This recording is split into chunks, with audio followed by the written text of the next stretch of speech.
Hello folks, it's me, DeMontropolis, and as you can see, the Game Boy curse returns once again to haunt me. Today I'll be talking about Mega Man 3 on the Game Boy, released in 1992. For this game onward in the GB series, Capcom allowed Minakuchi, the developer who worked on Dr. Wily's Revenge, to take the helm once again.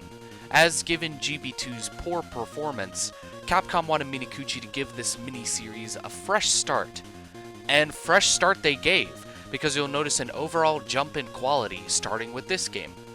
But it's interesting to learn that the most iconic aspect of GB3 comes from the difficulty, being a contender for one of the hardest Mega Man games. However, that won't stop me from dissecting this game inside out. So let's get started. Mega Man GB3. In a case of natural evolution, this game introduces Mega Man to the Charge Buster from Mega Man 4, which he will have for the rest of the GB series. And surprisingly, the Charge Buster is actually improved. In Mega Man 4, there was the occasional issue where you just didn't charge even though you hold the button ahead of time, but that has been fixed here, and it's been improved so much that you can charge at basically any point. Going through transitions, in the middle of short cutscenes, just about anything that has Mega Man on screen gives an opportunity to charge up the Buster, and it feels great. In addition, the slide has got all its problems from GB2 fixed, now allowing it to properly shine and enhance the gameplay experience. Whether it's going through straight lines quicker or dodging enemy attacks, the slide remains a viable tool. There is a bug where if you hold jump while sliding left, then turn around, you will keep sliding. It's a bit weird why this actually happens, as like I said with GB2, continuously sliding on a turnaround is not a good idea. So when it happens in GB3, it can catch you off guard, but it can be sidestepped if you remember to let go of the jump button after sliding. Rush returns, with his two main forms, Coil and Jet, which now get more properly spread out across the game. The issue in GB2 was that you got all Rush forms in the first wave, allowing you to cheese basically every platforming challenge in the second wave. Here, you get Rush Coil in the first wave, and Rush Jet in the second wave, and I think it flows very well, especially since the next two GB games repeat this trend. I'm also only talking about Coil and Jet because Rush Marine does not come back, and to my knowledge never does. So take a moment of silence to pay your respects before continuing the video, if you need to. Rush Coil does have an issue, however, in that he has a chance to despawn earlier than expected. Usually Rush will leave on his own if Mega Man does not interact with him, indicated by his flashing for a bit. However, Rush Coil leaving sooner than expected is detrimental to his reliability, because there's a good number of sections where Rush Coil is required in a way that bounces Mega Man over pits or spikes. And you can imagine how frustrating it would be if Rush leaves just as you're about to land on him. Rush Jet retains his movement from Mega Man 4, and that he just travels straight forward, but he has been nerfed even further, being unable to move up or down, and this is the case for the next two GB games going forward. However, this issue is at its worst in this game, because of one specific area in the Wily Station requiring Rush Jet to zoom through a narrow hallway of spikes, and as you cannot steer him, you have to awkwardly spawn him in the air until he's in the right position to get through. Eddie also returns here, and functions the same way as he did in Mega Man 4, cheese strats and everything. However, the ability to cheese what he gives you is actually pretty helpful, given this game's difficulty, making Eddie the best entity to farm for 1-ups on. This is because there's a very low ratio of 1-ups to E-tanks in the game. While there are only 7 E-tanks in the stages to collect, not counting the ones obtained from the 5 Eddies, the amount of 1-ups by comparison is only 2.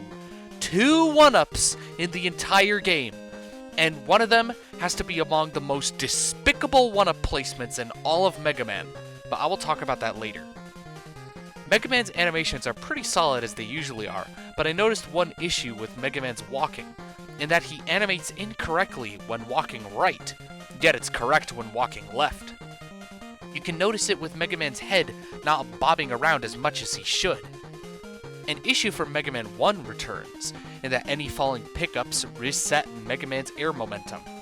This means if he killed an enemy hovering over a pit, and that enemy dropped a pickup at a time that aligns with Mega Man trying to do a full jump to the next platform, that goodie will cut his jump short and lead to a cheap death. This also applies for big pickups resting on a higher platform. That will cut Mega Man's jump too. Aesthetically, the game looks good, but I do like that certain stages have new backgrounds that added more depth to them.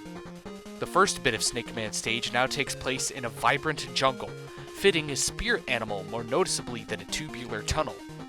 Skull Man stage is now a museum, built entirely out of bones with ribs for support beams. So much so that it makes me think this whole building was constructed just for him, and it even gets a unique neon room.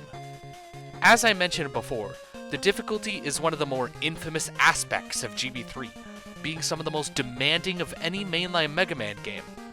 Although it sounds scary, I feel like it's balanced and tweaked very well, as most things are still fair and can be mastered.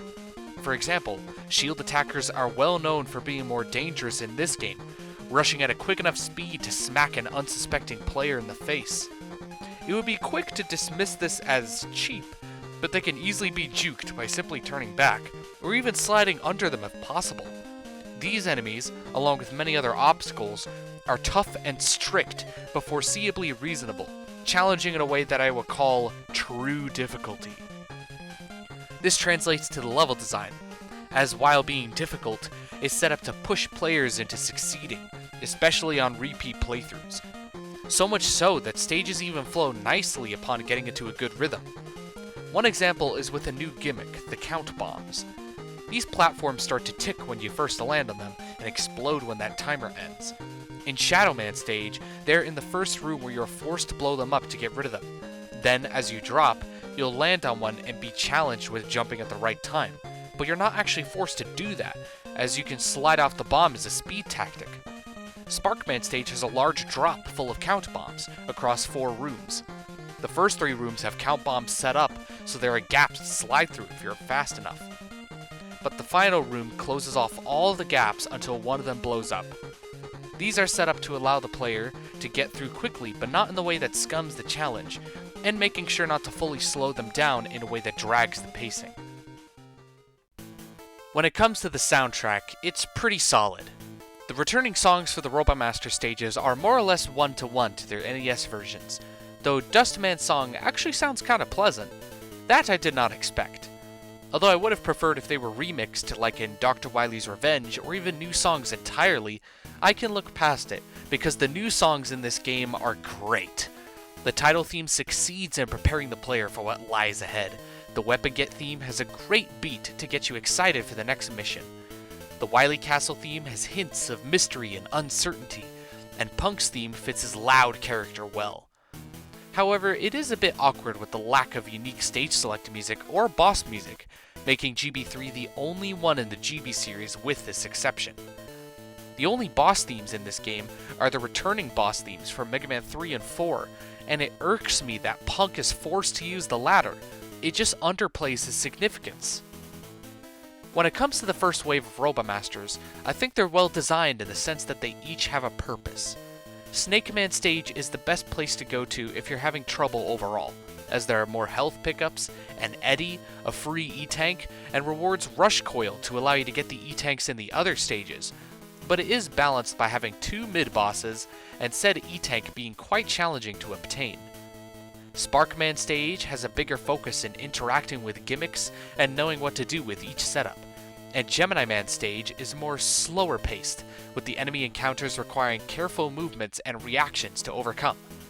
Lastly, Shadow Man stage has no pickups at all to restore health, but is one of the shortest stages, flows fast enough that you can get to the boss gate before the music loops a second time, and rewards a really strong weapon in Shadow Blade.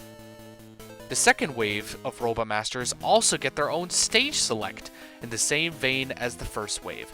It only took 2 games for them to get this treatment, but I'm glad they did regardless. One of my favorite aspects about GB3 is something small, but this is the only GB game to restore weapon energy across the second wave stages. It's awesome, as it gives you full freedom with using your weapons in these stages and playing around with them. In any other GB game, the second wave stages are treated like fortress stages and don't restore weapon energy, which takes the fun out of using your weapons liberally. Throughout the game, you'll notice that stages have been tweaked to give new challenges but still remain familiar, which is best recognized in the first wave stages. Some pole legs in Gemini Man stage are placed over spikes, and the charge shot mows them down at the cost of not dropping pickups. As Mega Man now drops onto Big Snakey's body from above, you are forced to fight on it, which isn't as bad as it seems. The rising platforms in Spark Man stage move more slowly and allow Mega Man more flexibility when moving across them, via jumping or sliding.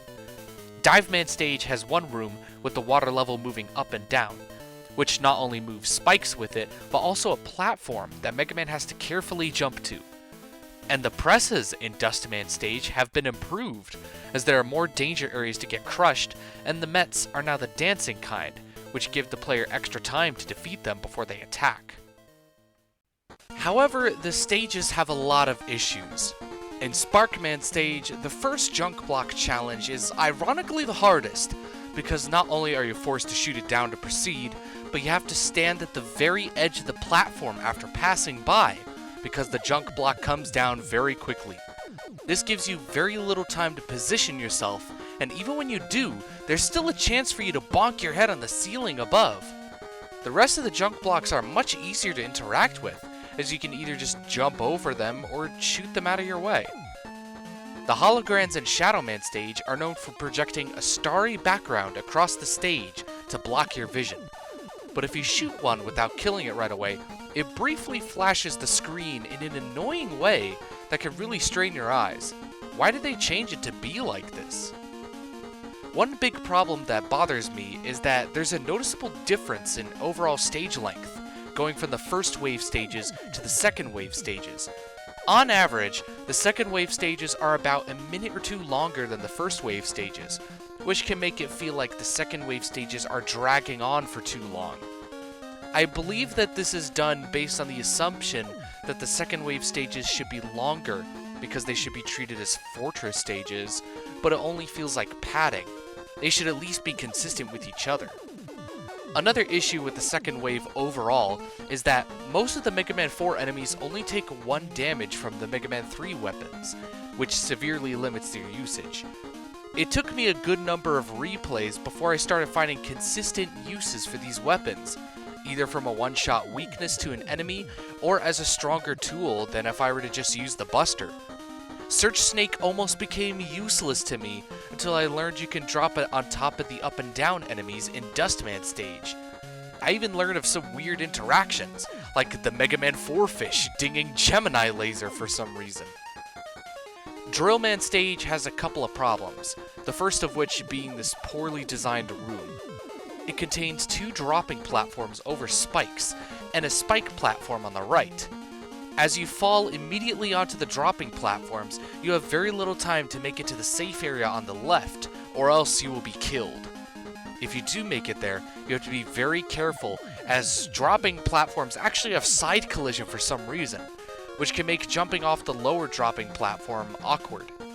This whole challenge can also be scummed if you take a hit from an enemy above, giving you enough iframes to ignore the whole challenge.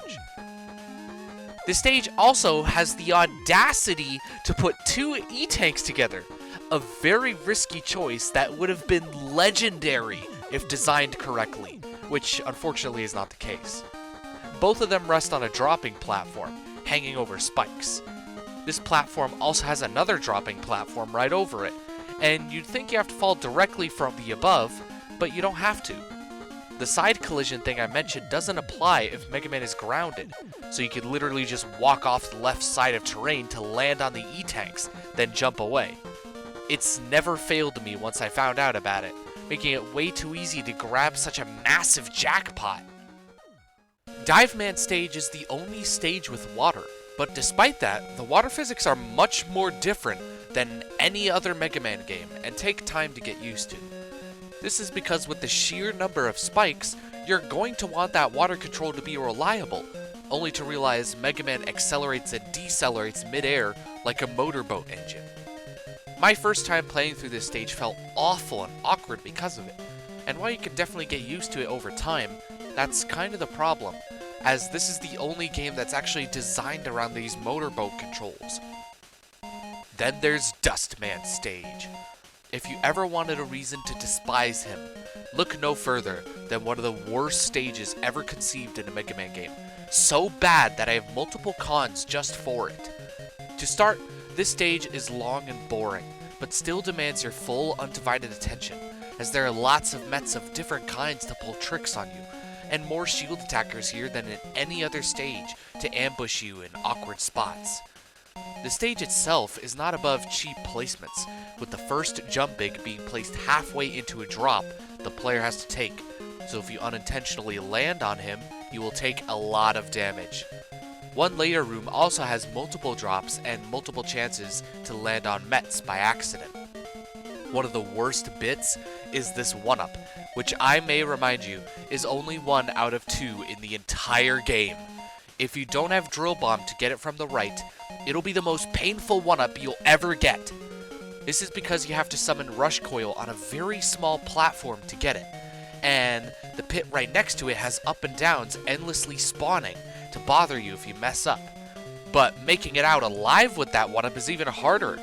This is because once you get it, the Gachapon enemy from the left will respawn and start taking pot shots at you while you get out of there, making it very likely that you'll get knocked off, unless you stun him with Spark Shock, and even that is not easy to do because the up and downs block that weapon.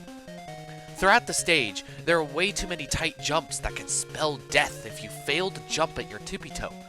Nearly every pit with up and downs coming out is the same long length, forcing you to stop every time and position yourself accordingly before proceeding.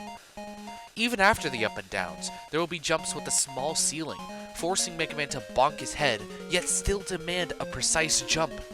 The most precise and unforgiving jump of them all is the forced Rush Coil section. Yes, the one over spikes. The game expects you to awkwardly place Rush in the middle of a spike bed in order to reach the other side, then use him again to reach the high up ladder. First off, this takes up a lot of energy from Rush Coil. As there is no weapon energy in this stage, there's the possibility of having to grind for weapon energy just to get past. Second, you cannot use Rush Jet here because this is the stage that gives it to you. Third, the only regular checkpoint is just before the presses, so any death forces Mega Man to do that section again before he can make real progress. All of the stage's worst points are after that checkpoint. The 1-up, the tightest jumps, this spike bed that forces Rush Coil, and perhaps most despicable of all, the very last shield attacker. This cheapskate can undo whole minutes of progression, which is not only frustrating but traumatizing. I know people who have trauma from dying to this stage over and over until it started to mentally hurt. It's that terrible. Bosses in this game are a bit of a mixed bag, but there are some that have become more aggressive for the better. One of Gemini Man's problems was that he took a very long time to attack with Gemini Laser once his clone was disabled, and said laser lagged the game. Both problems have been fixed here and keep the fight flowing nicely. Sparkman's room layout is now fully symmetrical, not only removing the force damage on the left, but also changing the way Mega Man dodges his jumps. And Sparkman doing his 2 attacks independently was a good compromise transitioning to a smaller screen. Dive Man can no longer be cheesed, as he now alternates between charging and 2 dive missiles. And thanks to the floaty water physics, the player is forced to weave in and out of their homing trajectories. However, there are certain boss patterns that just don't translate well in a Game Boy game. Trying to avoid damage in the first 5 seconds against Snake Man is down to both luck and pixel-perfect positioning, thanks to Snake Man's big body and the fact that he no longer uses Search Snake from the center platform, which makes it difficult to maneuver around him. Shadow Man's telegraphs haven't been improved, and his slow jumps make it even easier for him to corner Mega Man. Drill Man might actually be the hardest boss in the game, because thanks to his Drill Bomb walk no longer being patternized or even consistent, it's extremely difficult to jump over him reliably. You might as well pray that he spends the whole fight going underground. And when bosses are not overly difficult to dodge, they are too easy. Even though he jumps a little faster, Dustman is the same sluggish lard you remember him as. Skullman has been nerfed significantly, not just from him being unable to recognize tippy-toe movements, but he actually runs past Mega Man instead of stopping directly at his position, meaning all that has to be done is jump straight up. The Wily Machine can be very scary to a blind player, thanks to his sudden body slams, but becomes underwhelming when you realize he just alternates back and forth. Same goes for his second phase, as all he does is sit on his butt taking pot shots in hopes of blocking Mega Man's attacks. Don't get me wrong, it's well set up in visual design, basically screaming at you to use Screw Crusher, but it could have been better. Mega Man GB3 is the first Mega Man game to include a middle stage, an intermission area where Mega Man drops by for a bit in between the first and second waves of Robot Masters, as to break up the pace in a good way. This one sees Mega Man explore the Wily Castle and engage in a simple challenge, traversing Yoku blocks and dropping platforms. However, the biggest standout here is with a new boss, who, for the first time in the GB series, isn't a Robot Master or a Wily Machine. Meet Giant Susie, an upgrade to the smaller Susies you've been fighting in Dr. Wily's Revenge.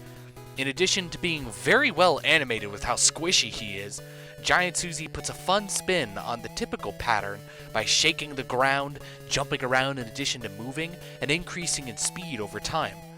Even though it ends pretty shortly, the battle demands tight reflexes out of Mega Man in order to stay alive. Then there's Punk, one of the coolest Robot Masters ever created.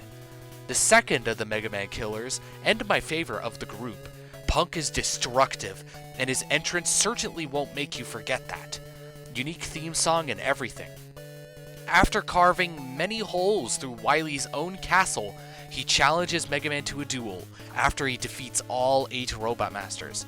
Although his fight is straightforward and simple, he hits the hardest out of any opponent, with his Spike-a-Ball form being able to kill in just 3 hits and giving very little reaction time. It sounds daunting, but his attacks give just enough leeway to reliably slip past them, and as with Enker, he can only take damage from the Mega Buster, though thankfully Mega Man can charge it up to deal extra damage. There is a problem with this fight, however, in that he snaps to his position when charging. The way this attack works is that once Punk gets into Spike form, he bounces up and down a bit before charging forward, either along the ground or above. These demand either a jump or a slide to dodge, and the reason why Punk snaps is that he starts a charge immediately after landing on the ground, which only affects a high-level charge but remains visually jarring. It can especially be off-putting for those expecting Punk to stop in line with the elevation he will charge through. When it comes to the weapons, most of them feel right at home in this game. Gemini Laser is the strongest of the Mega Man 3 weapons, and since most stages have indoor ceilings, there is a lot more fun to be had bouncing this weapon off walls and into unsuspecting enemies. Shadow Blade has more ammo and remains a good tool in sniping enemies out of range, while Search Snake helps in clearing out the ground and even the occasional one-shot. Dive Missile tracks enemies much quicker while still retaining its strength, and Drill Bomb is even stronger, one-shotting almost every enemy in the game. This game even does the impossible and buffs some lackluster weapons into being more useful. Spark Shock still paralyzes enemies, but now allows Mega Man to pause the screen and switch to another weapon to finish the job, making it a godsend against some of the more durable enemies like Jumbig. Skull Barrier still goes away after hitting an enemy, but can now survive 2 extra hits from projectiles before going down, making it very useful in protecting against hazards like falling boulders. The weakest weapon in the game, however, is definitely Dust Crusher. While its strength in Mega Man 4 was comparable to Drill Bomb, albeit in a weaker way, getting brought to GB3 removed any semblance of them being equal. This is because GB3, being a GB game, still maintains enemy iframes, which are kept just long enough to ruin Dust Crusher's 2-hit combo and effectively slice its damage output in half. Enemies like Mantans can no longer be killed reliably with Dust Crusher, as it now takes 2 projectiles instead of 1. The weapon that you get from Punk is Screw Crusher, an excellent final weapon that gets a lot of moments to shine. You only get to use it for the Wily Station, and while it has some limitations, like its short parabolic arc and only one being allowed on screen at a time, it is incredibly strong. So much so that most enemies die in 3 hits or less to Screw Crusher. The one-hit kills are especially awesome, such as against this one junk block or against the Garyobies. It also has the most ammo out of any weapon in the game by far, sharing its consumption with Quick Boomerang by using 1/8 of a bar per attack. This not only helps to give the player complete freedom in experimenting with the weapon in this final stage, but it also guarantees that you will still have enough ammo for the final boss, who can only be defeated with the Screw Crusher. Now I finally get to talk about the Wily Station, a great final stage for the game. Unlike the previous 2 GB games, the Wily Station is in the middle of the ocean, and I would say this is the best final stage of the GBs. Yes, better than the Wily Star. I would say this comes from the stage keeping a consistent challenge and building upon everything you learned in the previous stages. Some enemies may only be seen once or twice, but there are more treacherous spots to get the drop on you, like the shield attackers punishing you if you just drop down the ladder. It's a dramatic wake-up call, a rude awakening that you ought to be ready for anything. Holograms using their gimmick to obscure spikes in your way, Parachutes getting in your way as you ride Rush Jet through a tight spike corridor, counter bombs and dropping platforms getting the tightest possible jumps, even the presses from Dustman stage come back in a much stronger way. Spikes move out from underneath the floor, creating danger from above and below, and racing through this section feels really good. This stage is also one of the longest Mega Man stages ever, going for 8 to 10 minutes so it can give room to throw as many challenges as it can, which I like. Even Giant Susie makes a comeback as a boss fought halfway through. These traits, and the music being this melancholic yet dramatic motivator to keep you going, remind me of Final Fortress Zone from Sonic Heroes. Lastly, this stage doesn't spoon-feed you valuable goodies as many other endgame stages do, including the Wily Star. This stage only has one E-Tank available to carry you through. A 1-up would have been nice, but you can't win them all, I guess. Lastly, the game's ending is a simple but satisfying way to conclude the game. After defeating Dr. Wily, he bows down as usual, and makes a quick escape as usual. Mega Man escapes the Wily Station as it crumbles back into the ocean, as usual, but it seems like Wily wasn't so lucky with escaping, as his UFO is damaged and gives up trying to get out of there. Its collapse into the ocean results in a skull-shaped explosion that even sheds a tear, which always gives me a good chuckle. Afterwards is the last time an enemy roll call is done in the GB games, though it's a bit different from the previous 2, which are done in a starry landscape with Mega Man just kinda looking at them. Here, Mega Man is walking in this empty space, and with the music giving off this patriotic post-war vibe, it's presented like he's reflecting and looking back on all the enemies he's defeated across the game. And when he stops walking, he looks over a city from the edge of a hill, proud and hopeful of his efforts to keep the world safe. The culmination of this ending is like a foil to Mega Man 2's ending, contrasting that game's somber sense of closure with the optimism that the future can continue to prosper thanks to your valiant efforts. So in the end, I have 21 pros and 21 cons, split right down the middle. Ultimately, I have a bit of a soft spot for this game, because its challenge always gives me a run for my money, and being the experienced veteran I am, I've come to really enjoy this form of true difficulty. But aiming for true difficulty in your game is a very risky balancing act that must be done carefully without accidentally compromising other elements of the game's design in order for it to succeed, which is where GB3 falters. Essentially, for every Snake Man stage in the game, there's a Dust Man stage that neutralizes the good against the bad and vice versa. So with that, I'm going to give Mega Man GB3 a rating of 5 out of 10. Okay. Well, the curse is over, and that's the end of this review. If you like what you saw, please give a like and subscribe to my channel.